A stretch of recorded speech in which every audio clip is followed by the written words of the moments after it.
የተከበራችሁ አድማጮቻችን ከሐራምቤ ሬዲዮ 98.7 የሰኔ 26 2018 የሰዓቱን ዜና ይዘን ቀርበናል።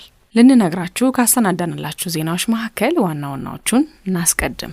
ፓርቲዎቹ የምርጫን ውጤት ተከትሎ ለቦርዱ አቤቱታ ስለማቅረባቸው፣ በ50 ሚሊዮን ዶላር ወጪ ኢትዮጵያንና ሶማሌላንድን በኤሌክትሪክ ኃይል ለማስተሳሰር ስለመታቀዱ፣ የከተማ አስተዳደሩ የይዞታ ባለቤትነት ማረጋገጫ ያልያዙ ባለንብረቶች ሂደቱን እንዲያጠናቅቁ ጥሪ ስለማቅረቡ ከሀገር ቤት፣ አይሲሲ ሶስቱ የአፍሪካ ሀገራት ከአባልነት መውጣታቸው የፍትህ ስርዓቱን እንደሚያዳክመው ስለመግለጹ ከአፍሪካ፣ ሳውዲ አረቢያ የአሜሪካን ኦፕሬሽን ፕሮጀክት ፍሪደም የተባለውን ስምሪት አልተባበርም ማለቷ ስለመሰማቱ ከዓለም አቀፍ። አድማጮች እነዚህንና ሌሎች ከሀገር ቤት ከአህጉርና ከዓለም አቀፍ የተውጣጡ ዜናዎችን የሀገር ቤቱን በማስቀደም ትንሳኤ አበበ አስደምጣችኋለሁ። ፓርቲዎቹ የምርጫን ውጤት ተከትሎ ለቦርዱ አቤቱታ ማቅረባቸው ተሰማ። ፓርቲዎቹ ምርጫው ነጻና ፍትሐዊ እንዳልነበር በመጥቀስ ቦርዱ ያቀረቡትን አቤቱታ በተገቢው መንገድ አላስተናገደም ሲሉ ወቅሰዋል። 7ኛው ጠቅላላ ምርጫ መጠናቀቁንና ውጤቱ ይፋ መደረጉን ተከትሎ የነጻነትና እኩልነት ፓርቲና የመላው የሲዳማ ሕዝብ ዲሞክራሲያዊ አንድነት ፓርቲ በምርጫው አጠቃላይ ሂደትና በምርጫ ቦርድ አሰራር ላይ ያላቸውን ከፍተኛ ቅሬታ ማቅረባቸውን ገለጹ። የነጻነትና እኩልነት ፓርቲ የስራ አስፈጻሚ ኮሚቴ አባልና የምርጫ አስተባባሪ ሲሳይ ነጋሽ ምርጫው እንደሚባለው ነጻ ፍትሐዊና ዲሞክራሲያዊ አልነበረም ብለዋል። አክለውም ገዢው ፓርቲ የሚፈልገውን ቦታ ለሚፈልገው ፓርቲ አሳልፎ ስለሰጠ ፓርቲያችን ሊያገኘው የሚገባውን ትክክለኛ ውጤት አላገኘም ሲሉ ኮንነዋል። የመላው የሲዳማ ሕዝብ ዲሞክራሲያዊ አንድነት ፓርቲ ሊቀመንበር ተስፋ ማርያም ጉጃ በበኩላቸው ፓርቲያቸው በምርጫው ወቅት የተፈጸሙ ጥሰቶችን አስመልክቶ በ11 የምርጫ ጣቢያዎች ላይ ቅሬታ ቢያቀርብም ምላሽ ያገኘው በሁለቱ ጣቢያዎች ላይ ብቻ መሆኑን ተናግረዋል። ፓርቲው ለመጀመሪያ ጊዜ በምርጫው መሳተፉን የገለጹት ሊቀመንበሩ ያገኙት አንድ ወንበር የሲዳማ ሕዝብ ለፓርቲ የሰጠው እውነተኛ ድምጽና ፍላጎት እንደማያንጸባርቅ ገልጸዋል። የኢትዮጵያ ብሔራዊ ምርጫ ቦርድ ዋና ሰብሳቢ ሜላት ወርቅ ኃይሉ ወደ 120 በሚጠጉ ምርጫ ክልሎች ላይ የተለያዩ ተፎካካሪ ፓርቲዎችና የግል እጩዎች ተመሳሳይ አቤቱታዎችን አቅርበዋል ብለው ከቅሬታዎቹ መካከል ተቀባይነት ያገኙና ውድቅ የተደረጉ ስለመኖራቸው ማስታወቃቸውን መዘገባችን ይታወሳል። በ50 ሚሊዮን ዶላር ወጪ ኢትዮጵያንና ሶማሌላንድን በኤሌክትሪክ ኃይል ለማስተሳሰር መታቀዱ ተገለጸ።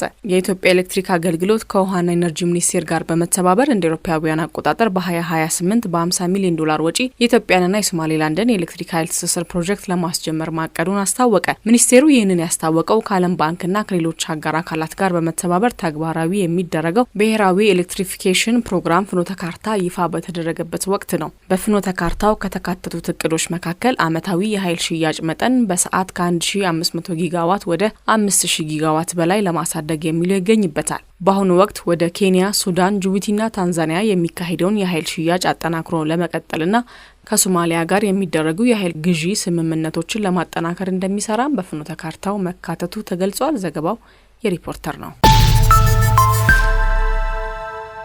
የከተማ አስተዳደሩ የይዞታ ባለቤትነት ማረጋገጫ ያልያዙ ባለንብረቶች ሂደቱን እንዲያጠናቅቁ ጥሪ ያቀረበ።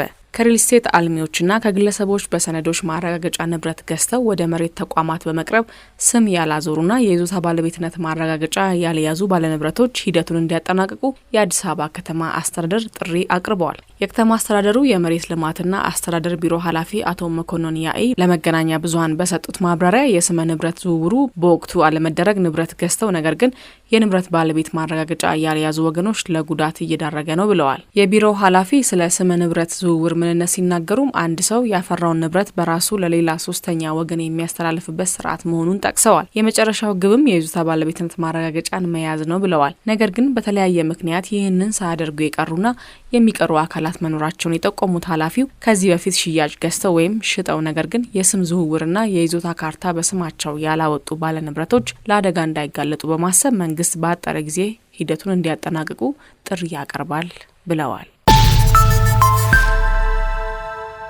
በሰሜን ወሎ ዞን በተቀሰቀሰ የእሳት አደጋ ከ50 በላይ ቤቶችና አንድ መስጂድ መውደሙ ተገለጸ። በአማራ ክልል ሰሜን ወሎ ዞን ሀብሩ ወረዳ አስተዳደር ቀጅማ ቀበሌ ቀሰማ ተብላ በምትጠራው ጎጥ በድንገት በተቀሰቀሰ የእሳት አደጋ ከ53 በላይ ቤቶችና አንድ መስጂድ መውደሙ ተገለጸ። የሀብሩ ወረዳ ኮሚኒኬሽን ሰኔ 24 ቀን 2018 ባወጣው መግለጫ እስካሁን በተገኘው መረጃ መሰረት ከ54 በላይ አባወራና አማወራ በአጠቃላይ ደግሞ ከ163 በላይ ቤተሰብ አባላት የጉዳቱ ሰለባ ሆነዋል ሲል ገልጸዋል። ኮሚኒኬሽኑ አደጋው የተከሰተው 2 ህጻናት ከአገዳ ክምር አጠገብ እሳት በማያያዝ ሲጫወቱ በተፈጠረ እሳት ነው ብሏል። የወረዳው አስተዳደር ምክር ቤት በማህበረሰቡ ላይ የደረሰውን የእሳት አደጋ አስመልክቶ ለዜጎቹ መደረግ ያለበትን ድጋፍ መለየት የሚያስችል ስራዎችን እየሰራ መሆኑ በመግለጫው ተጠቅሷል። ለዚህም የሀብሩ ወረዳ ምክትል አስተዳዳሪና ውሃና ኢነርጂ ጽህፈት ቤት ኃላፊ አቶ ተስፋዬ ደምሌንና የወረዳው ብልጽግና ፓርቲ ቅርንጫፍ ጽህፈት ቤት የፖለቲካና ህዝብ ግንኙነት ኃላፊ አቶ ብርሃን ጌትነት ወደ ስፍራው መላካቸው ተገልጿል።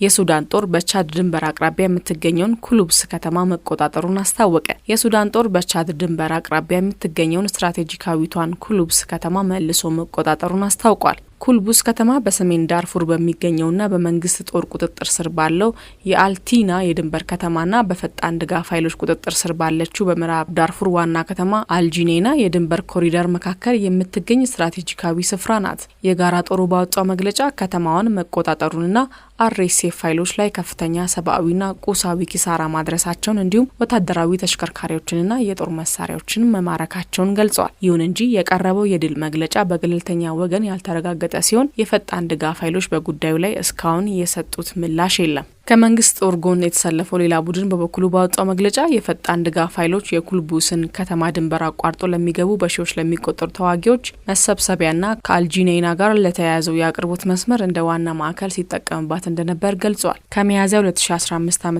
ጀምሮ ከመደበኛው የሀገሪቱ ጦር ጋር በግጭት ውስጥ የሚገኘው የፈጣን ድጋፍ ኃይል አልፋሽርን ከተቆጣጠረ በኋላ አብዛኛውን የዳርፉር ክልል በእጁ ማስገባቱ ይታወሳል። አይሲሲ 3ቱ የአፍሪካ ሀገራት ከአባልነት መውጣታቸው የፍትህ ስርዓቱን እንደሚያዳክመው ገለጸ። የዓለም አቀፉ የወንጀል ፍርድ ቤት አይሲሲ ማሊ፣ ቡርኪና ፋሶና ኒጀር ከተቋሙ አባልነት መውጣታቸው ፍትህን ያዳክማል ሲል ገልጿል። በወታደራዊ አገዛዝ የሚተዳደሩት እነዚህ የምዕራብ አፍሪካ ሀገራት በፈረንጆቹ መስከረም 2025 ላይ ግለሰቦችን በጦርነትና በሰብአዊነት ላይ በሚፈጸሙ ወንጀሎች የሚከሰውን ይህንን ፍርድ ቤት ጥለው ለመውጣት መወሰናቸውን ማሳወቃቸው ይታወሳል። 3ቱ ሀገራት ባለፈው ዓመት ባወጡት የጋራ መግለጫ መቀመጫውን በሄግ ያደረገው ፍርድ ቤት በኢምፔሪያሊስቶች እጅ የሚገኝ የሊዮ ሊበራል ጭቆና መሳሪያ ነው ሲሉ ወንጅለውታል። የፍርድ ቤቱን መስራች ሀገራት የሚወክለው የአይሲሲ አባል ሀገራት ጉባኤ ጉዳዩን በከፍተኛ ስጋት ተመልክተነዋል ማለቱንና ሀገራቱ ከአባልነት ለመውጣት በመወሰናቸው ማዘኑን ገልጿል። አክለውም ከአይሲሲ የሚወጡ ሀገራት የጋራ የፍትህ ጥረትን የማዳከምና ወንጀለኞች ያለ ቅጣት እንዲያመልጡ የማድረግ አደጋ ያመጣሉ ብሏል። ይህ ተቋም እንደ መጨረሻ አማራጭ ፍርድ ቤት ሆኖ የሚሰራ ሲሆን አንድ ሀገር ከባድ የሆኑ ዓለም አቀፍ ወንጀሎችን የፈጸሙ ግለሰቦችን ለፍርድ ማቅረብ ሳትችል ወይም ፈቃደኛ ሳትሆን በሚቀርበት ወቅት ጣልቃ በመግባት ክስ ይመሰርታል። በአጠቃላይ 125 ሀገራት የአይሲሲ አባል ቢሆኑም ቻይና፣ ህንድ፣ እስራኤል፣ ሩሲያና አሜሪካን ጨምሮ በርካታ የዓለም ሀያል ሀገራት ተቋሙን አልተቀላቀሉም። ሳውዲ አረቢያ የአሜሪካን ኦፕሬሽን ፕሮጀክት ፍሪደም የተባለውን ስምሪት አልተባበርም ማለቷ ተሰማ። አሜሪካ ኦፕሬሽን ፕሮጀክት ፍሪደም ብላ የሰየመችውን መርከቦችን በሆርሙዝ ወሽመጥ የማስተላለፍ ስምሪት ሳውዲ አረቢያ አልተባበርም ማለቷ ተሰምቷል። በሳውዲ የሚገኙ የጦር ሰፈሮችና የሀገሪቱ የአየር ክልል ለዚህ ስምሪት ከፍተኛ ድርሻ ያለው ቢሆንም ሪያድ ከዋሽንግተን ጋር ለመተባበር ፈቃደኛ አልሆነችም ተብሏል። ጉዳዩን በቅርበት የሚከታተሉ የአሜሪካ ባለስልጣናት ለዎል ስትሪት ጆርናል እንደገለጹት የሳውዲ ተቃውሞ አሜሪካ ኦፕሬሽን ፕሮጀክት ፍሪደም የተባለውን ስምሪት እንድታቋርጥ አስገድዷታል። ፕሬዚዳንት ትራምፕ ይፋ ያደረጉት ኦፕሬሽን መርከቦች በሆርሙዝ ወሽመጥ እንዲተላለፉ ለማስቻል ያለመ ነበር ተብሏል። በዚህም አሜሪካ በሳውዲ ያላትን ጦር ለመቀነስ አሊያም የተወሰነ ወታደራዊ ኃይሏን ከሳውዲ አስወጥታ ወደ እስራኤል ለማዘዋወር ማሰቧን የዎል ስትሪት ዘገባ ያሳያል። ሆኖም በጉዳዩ የመጨረሻ ውሳኔ ላይ እንዳልተደረሰ የተገለጸ ሲሆን የአሜሪካ ባለስልጣናት ስለ ጉዳዩ ማረጋገጫም ሆነ ማስተባበያ አልሰጡም ተብሏል። አድማጮቻችን ዜናዎቹ አብቅተዋል። ከመሰናበታችን በፊት የነገርናችሁን የዜና ርዕሶች እናስታውሳችሁ።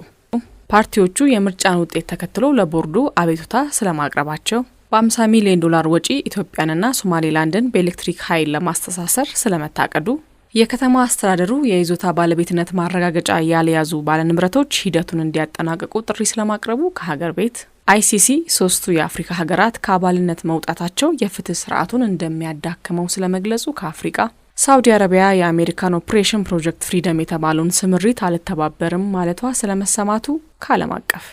አድማጮቻችን ለሰዓቱ ያዝናቸው ዜናዎች እነዚህን ይመስሉ ነበረ። ከዜናዎቹ ጋር ትንሳኤ አበበ ነበርኩ። ከቀሪ አራምቤ ሬዲዮ ዝግጅቶች ጋር መልካም ጊዜ ሆነላችሁ።